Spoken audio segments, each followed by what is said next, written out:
Assalamualaikum warahmatullahi wabarakatuh. Sebelumnya izin memperkenalkan diri. Nama saya Suhelo Kapio Ramadan dengan NIM 25 14 30 11 19. Saya dari Prodi Sarjana Terapan Kelas Internasional. Di sini saya ingin mengumpul tugas hafalan sistem saraf dari Ibu Nur Hijrah Tiala.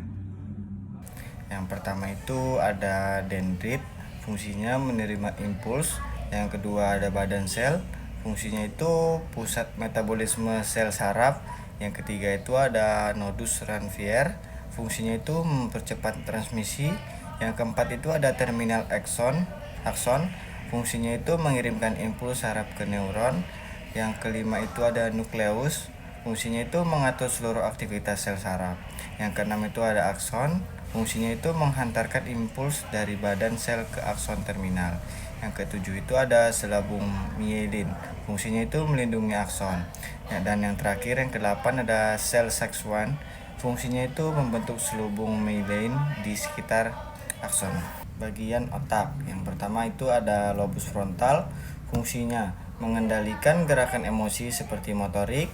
Dan yang kedua itu ada lobus parietal, fungsinya memproses informasi sensorik seperti sentuhan.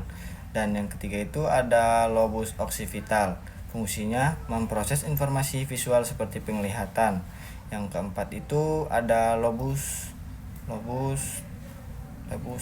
temporal, fungsinya memproses informasi auditorik seperti pendengaran.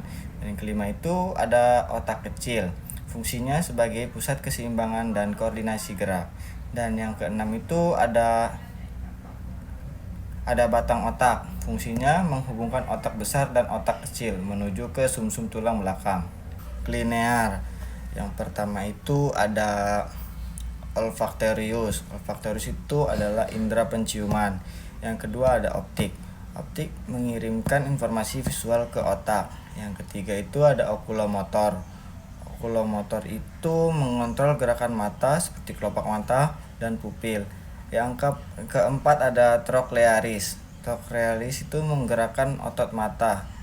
Yang kelima itu trigeminal, sensasi wajah dan mulut, fungsinya itu mengunyah.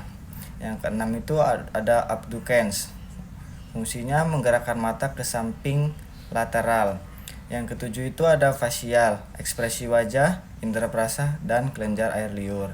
Yang kedelapan itu ada vestibula-kolear, indera pendengaran dan keseimbangan. Yang kesembilan itu ada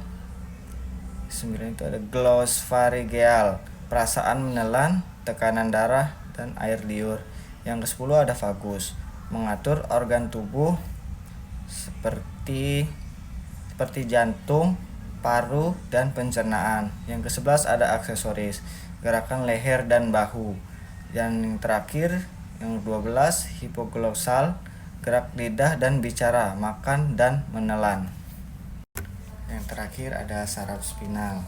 Yang pertama ada cervical plexus, yang kedua ada brachial plexus, yang ketiga ada cervical eniagellement, yang keempat ada intercostal nervus, dan yang kelima itu lumbur eniagellement, yang keenam itu ada lumbur plexus, yang ketujuh itu ada sacral plexus, yang kedelapan ada cauda equina, dan yang kesembilan itu cervical nervus, yang kesepuluh itu thoracic nervus, yang ke-11 itu ada lumbar nervus, yang ke-12 itu ada sacral nervus, yang ke-13 ada coigenal nervus.